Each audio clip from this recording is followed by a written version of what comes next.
É isso mesmo, hoje é dia de Mente de Cristo e hoje você começará a acompanhar mais um episódio. Nós passaremos a falar sobre Naruto, sim, o anime Naruto, tanto o Naruto clássico quanto o Naruto Shippuden. Então fiquem atentos aos spoilers que vocês podem receber, ok? E não fiquem bravos se receberem porque a gente está avisando, fechou? Não se esqueça de curtir esse vídeo, compartilhar, comentar aqui embaixo o que você está achando, nos dando um feedback construtivo para a gente melhorar sempre, ok? Bom vídeo, Deus abençoe.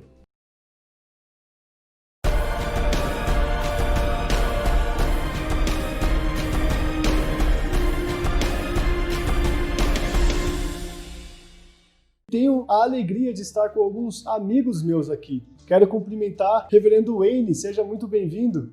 Obrigado, é um prazer estar aqui com vocês, poder conversar sobre um assunto que eu gosto bastante. Espero que seja proveitoso. Bom demais, o Wayne que é meu amigo aí de seminário, podemos nos formar juntos aí. Quero cumprimentar aqui também meu amigo Júnior, seja muito bem-vindo. Muito obrigado, viu, Cleiton? É um prazer estar novamente aqui com vocês e vamos conversar um pouquinho, né, sobre a palavra de Deus e sobre esse anime fantástico.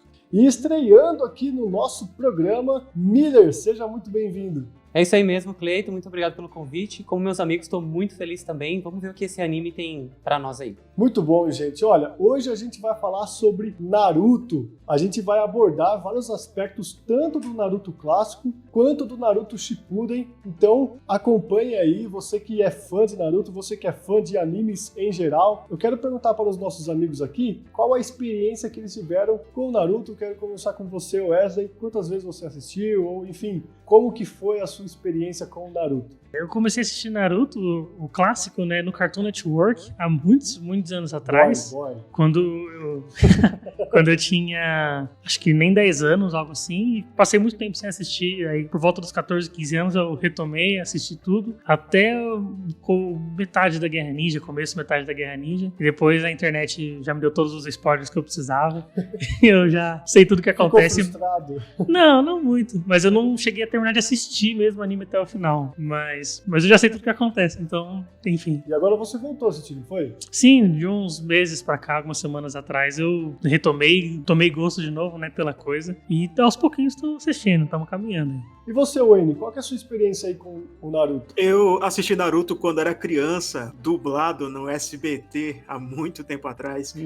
Assisti o Naruto clássico, não cheguei de acompanhar o Shippuden, mas eu já era interessado em animes e tudo mais, e aí quando fui entrar mesmo num dos animes, já tinha uns 500 episódios de Naruto.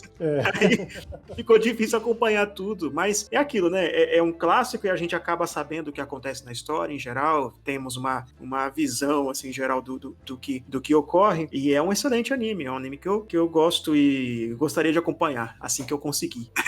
Vai ter que arranjar um tempo bem grande aí pra acompanhar Naruto novamente, mas ó, tem um plugin no Google que você coloca lá pra aumentar a velocidade dos vídeos, pode ser útil pra quem vai recuperar o fôlego aí. Eu tenho uma lista de episódios sem filler também, eu fiquei dando uma olhada nessa lista aí. Com certeza, se vai mais rápido. Isso aí é ótimo. E você, Miller, você que já assistiu o Naruto inteiro, conta aí um pouquinho da sua experiência com o Naruto. Pois é, Cleiton, como o Wayne, eu também assisti no SBT, antes de ir pra escola, no horário do almoço, estava eu lá, conhecendo a história do Naruto. E aí depois, quando já não tinha mais a TV aberta, porque eu não tinha Cartoon Network, eu fui pra internet, e lá a gente consegui assistir tudo, terminei o Shippuden e comecei a assistir Boruto, mas ainda falta muito pra alcançar o nível de Naruto. Pô, mas ó, por exemplo, Boruto, você não acha que começa igual começou o Naruto clássico, né, pra pegar no tranco e tal? Dá uma chance pra Boruto, cara, vai que fica bom, é ou não é? Eu acho que o Boruto tá buscando outro público, então o público de Naruto já cresceu, hoje a maioria são pais, então agora o Boruto é pra uma outra faixa etária e é muito diferente quando nós comparamos o episódio, o 30º episódio de Naruto com o 30º episódio de Boruto, nós vamos ver uma diferença enorme. Enquanto no Naruto tem uma criança possuída por um símbolo maligno, em Boruto eles estão pintando desenhos, então acho que são outros tempos e outros mundos e outros animes. Bom, gente, vamos aos nossos quadros aqui, você já conhece os nossos quadros, e o primeiro deles se chama É de Deus ou é do diabo, onde a gente conclui se uma frase é verdadeira ou falsa. A primeira frase aqui do é de Deus, é do diabo, é do próprio Naruto, e ele diz o seguinte: eu nunca volto atrás na minha palavra, esse é o meu jeito ninja. Bom, o jeito ninja do Naruto é esse, de cumprir com a palavra dele. Miller, você acha que essa frase é de Deus ou é do diabo?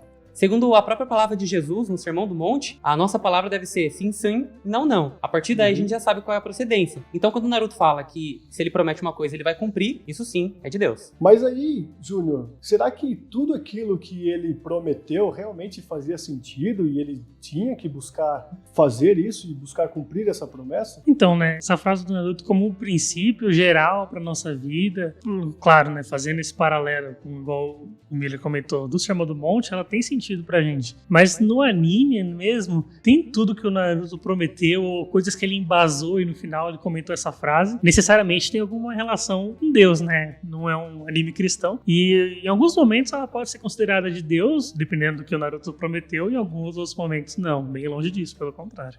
Não se classificaria como uma frase de Deus, né? Agora, Wayne, o cristão também tem que tomar cuidado pra ficar fazendo promessas que não estão ao alcance dele, não é verdade? Porque se ele promete, se ele jura, aí ele tem que cumprir. Isso. A parte da ideia do que Jesus fala, seja o seu sim, sim e o não, não, é que nós devemos tomar cuidado com o que nós dizemos. Não se trata apenas de sempre cumprir com a palavra, mas se trata também de só falar aquilo que de fato é. E o que você percebe de Naruto muitas vezes é que ele fala sem pensar e sempre termina com tô certo, né? Então devemos tomar cuidado com a nossa língua. E aí sim, se você é uma pessoa que sempre toma cuidado com a língua, aí você não deve voltar atrás da sua palavra. Ótimo, na verdade o Naruto termina todas as frases com Nanda Tebayo, né? Assiste dublado, gente. A nossa próxima frase é do Obito. E ele diz o seguinte: aqueles que desobedecem às regras são tratados como lixo, mas aqueles que abandonam seus companheiros são piores que lixo. Essa frase é quando o Obito fazia parte do time de Kakashi e Rin, e eles ali têm uma missão a cumprir, e Kakashi, ele quer deixar a Rin pra trás porque ela foi capturada, e o Obito vira pra ele e diz isso: olha, a gente como ninja, a gente sim tem que cumprir regra, mas os nossos companheiros são mais valiosos. Júnior, o que você acha dessa frase de Obito? Eu acho ela muito legal. Particularmente, né, a primeira vez que eu ouvi essa frase foi da boca do Kakashi, né, como eu imagino que a maioria das pessoas, e o que me chamou muita atenção quando tava passando o anime e quando essa frase foi dita, foi a atitude que o Sasuke teve, né, naquele exame que o Kakashi tava fazendo com o time 7, e o Sasuke deliberadamente ele escolhe desobedecer, né, a ordem do Kakashi para poder alimentar o Naruto, né, a gente conhece todo o contexto. E eu acho que foi uma atitude que no momento que eu vi me surpreendeu muito, eu achei muito legal e eu tava com o mesmo pensamento do Naruto até então, né? Não, o Kakashi falou que não podia, a gente tem que obedecer as regras, fazer tudo certinho. Mas depois a gente vê que se as regras não forem as próprias regras que a Bíblia nos deu, ou algo do tipo em que a vida dos nossos irmãos, a vida dos nossos amigos está em perigo, ou que a gente tem que passar por cima de alguém, não é bacana isso. As leis não podem pautar a nossa moral e a nossa ética. Muito pelo contrário, o que pauta a nossa moral e a nossa ética é a palavra de Deus. E debaixo dela nós obedecemos as leis e as ordens que estão à nossa volta. Wayne, então você diria também que o limite entre cumprir regras e ajudar um amigo ou alguém do nosso ciclo de relacionamento seria o bem-estar das pessoas que amamos? A gente precisa levar em conta as leis de Deus e levar em conta também os pesos que elas trazem, né? Muitas vezes a gente vai chegar num certo limite do cumprimento de uma regra por conta de outra. Um exemplo que nós temos na Bíblia, né, lá em Mateus 12, né, você vai lembrar que Jesus permitiu que os seus discípulos fizessem colheita ali, né, de espigas no dia de sábado e curou no sábado. E aí depois ele vai explicar ali o princípio da necessidade e misericórdia. Quando é questão de necessidade e misericórdia, o que tem a ver com o 6º mandamento, aí sim dá para descumprir a questão do sábado, que é o 4º mandamento. A mesma coisa, por exemplo, a questão de obediência à autoridade. Você deve obedecer às autoridades, ok? Mas se a autoridade ordena que você faça algo que põe em risco a vida de outras pessoas ou que se torna um pecado, aí você deve desobedecer. Então você tem esses pontos de tensão entre as leis, né? Então, sim, devemos levar em conta, na verdade, o todo do que é ordenado. Agora, devemos tomar cuidado para não fazer uma oposição entre amor e lei, ou entre ajudar companheiros e quebrar as regras, né? Eu entendo que isso acontece no contexto de Naruto, né? Mas normalmente nossa vida, quando nós amamos as pessoas, a gente está cumprindo a lei, né? Quando a gente está fazendo o certo, quando amamos, entendendo que nenhum dos mandamentos de Deus deve ser levado a um ponto onde se descumpre outros mandamentos de Deus. Sim, o que a palavra de Deus, né, por não se contradizer, realmente se a gente fizer isso é porque a gente está descumprindo algum outro mandamento, a gente está fazendo de alguma forma errada. Né? Isso. Com certeza. Muito bem, vamos para outra frase agora. Agora é de um parceiro do Obito, né? Na verdade, alguém que resgatou o Obito. E aí você precisa assistir o anime lá para saber por quê, ok? Madara, ele diz o seguinte: um conceito de esperança nada mais é que desistir. Uma palavra que não contém qualquer significado. Miller, Madara coloca aí então esperança como nada. É isso mesmo?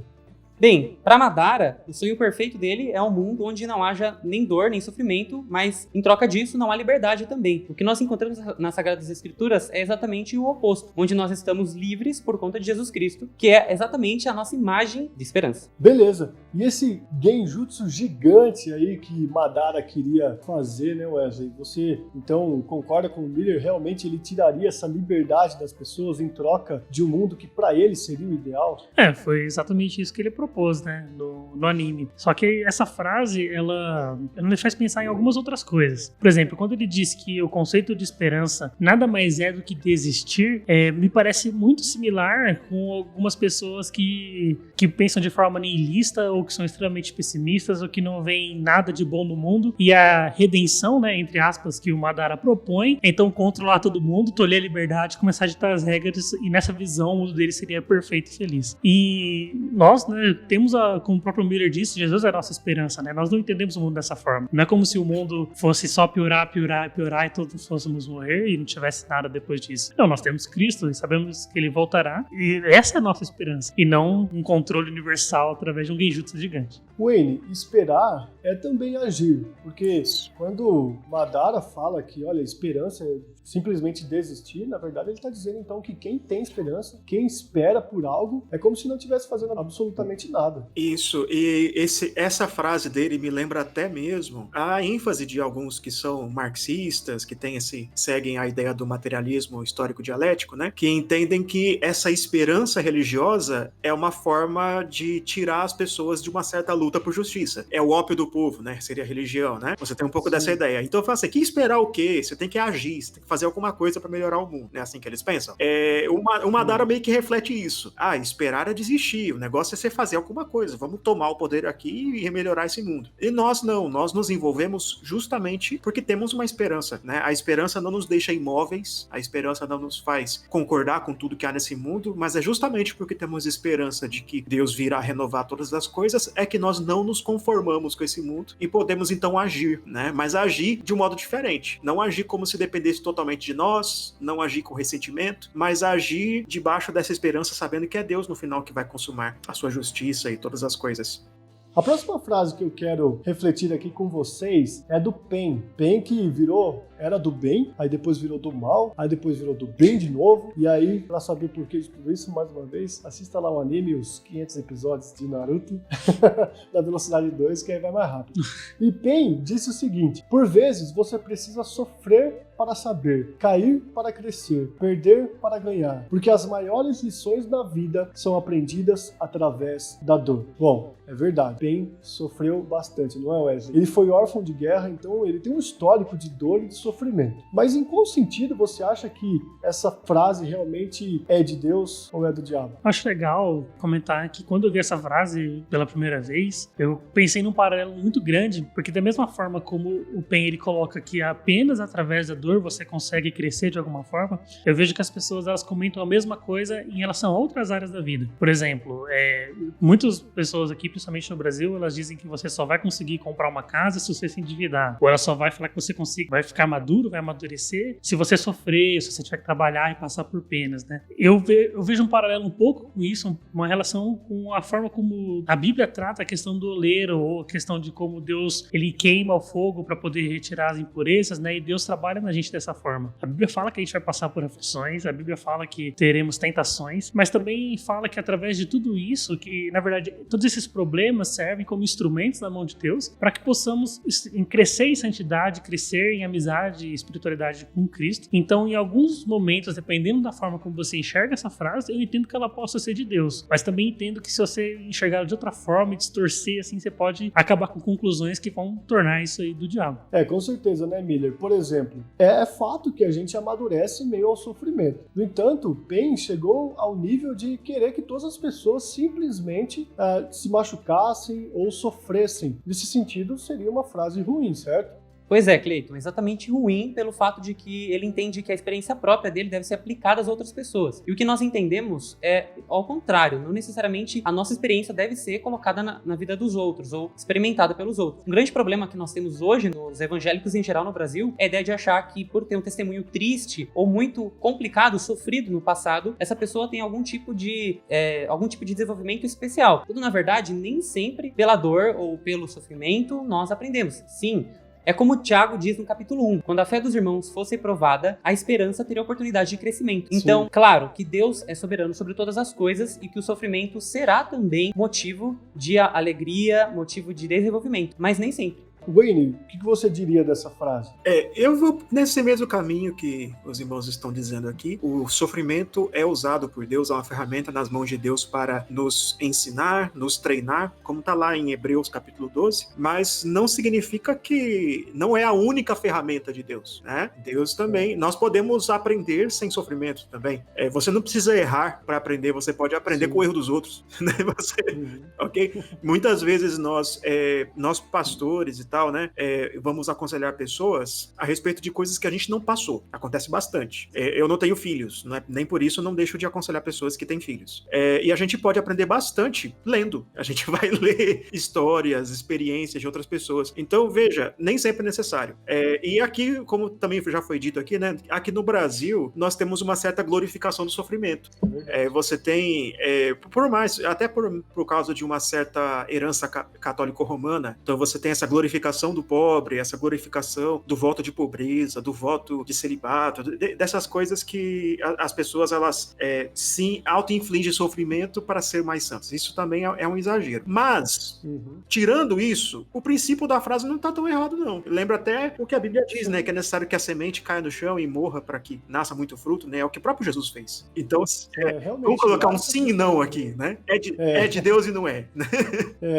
Vamos para a nossa última frase, é da Kushina, que é a mãe de Naruto, e ela diz o seguinte: quando Naruto ainda era um bebê, ainda nem estava entendendo o que ela estava dizendo, mas ela disse o seguinte para ele, foram suas últimas palavras: Naruto, você vai experimentar um monte de dor e sofrimento. Lembre-se de quem você é, encontrar um objetivo, um sonho e não parar de tentar até que se torne realidade. Bom, são palavras encorajadoras, né, Wayne? Só que até que ponto a gente deve alimentar a vida de um filho, de um discípulo, de alguém que está nos ouvindo com essas palavras? Olha, coloque o seu olho no alvo e vá até que isso se torne realidade. Nós devemos tomar cuidado. É claro que dizer para alguém, lembre-se do que você é, ou de quem você é uma boa coisa de se dizer. Naruto, sim, de fato, passou por várias situações e lembrar-se de quem ele de fato ajudaria ele a passar por essas situações. Só que aí dizer, busque seu objetivo, siga seu sonho, vá tentando até que se torne realidade. Bem, calma aí, né? Tem sonhos que é bom que não se tornem realidade, há momentos que você deve desistir, né? Há momentos que você tem que parar mesmo, você dá certos objetivos que não devem ser buscados. Então, nós temos hoje uma geração de gente que cresceu ouvindo dos pais, você pode ser o que você quiser, e agora a gente tem que parar com isso, né? Que tem gente querendo ser coisa que, na verdade, ela não deveria tentar ser. Então, existem limitações. Sim. Mas dá uma palavra de ânimo para alguém, lembre-se de quem você é. Eu acho que até um certo ponto pode sim, mas deve se tomar cuidado. Sim. E Miller, quais são essas lembranças que podem fazer bem para que a gente se levante, se anime e faça o que é correto e siga bons caminhos? Qual que é a lembrança que a gente deve ter? Ô Cleito, essa frase é muito interessante porque é exatamente o motivo ou o ponto final onde nós queremos chegar com essa motivação, com esse desejo. Quando a Kushima falou sobre lembre-se de quem você é, se nós entendemos de uma maneira cristã, realmente nós temos que nos lembrar que somos caídos e que necessitamos da graça e do amor de Deus. E ao mesmo tempo, ela fala para encontrar um objetivo, um sonho e não parar até que se torne realidade. Se o nosso desejo for glorificar a Deus, com certeza será um bom desejo, um bom sonho e nós devemos sim continuar tentando até que chegamos no nosso ponto final. Então, pode ser sim uma frase de Deus. Então é questão de perspectiva, né, Wesley? Eu acredito que sim, né? Eu tenho que concordar com o pessoal. Tem algumas partes na frase que são bacanas, depois começa a ficar meio esquisito ali. Quando a Kushina fala pro Naruto, né, que vai experimentar um monte de dor e sofrimento, é verdade, ela não tá mentindo. Quando fala pra se lembrar de quem é, muito bom. Temos que lembrar que a Bíblia fala que não somos pó, e, enfim, isso é uma coisa legal. Mas quando fala em encontrar um objetivo, isso aqui é muito perigoso. Parece aquelas frases de coach na internet, de que procura um objetivo, você pode fazer o que você quiser, seja rico e tal, sabe? Mas na verdade não é bem assim, né, que a banda toca. A gente tem que lembrar às vezes de Chesterton também, quando vai falar que sobre a família simples, né, de ter uma vida tranquila com seus filhos e sua esposa. Mas se você realmente entender ela como com caráter cristão, né, como o Milho comentou, e se seu sonho for glorificar Deus, então que busquemos isso, que nos esforcemos e batalhemos para que possamos honrar e glorificar Deus com tudo que fazemos na nossa vida, né? Mas se eu encontrar um objetivo e estiver fora da cosmovisão bíblica, fora de Deus, aí não tem como defender, mas é uma frase do diabo. Muito bom, gente. Bom, e se você tem alguma frase do anime que você curte bastante, que você foi impactado ao ouvi-la, deixe aí nos comentários para que a gente possa saber.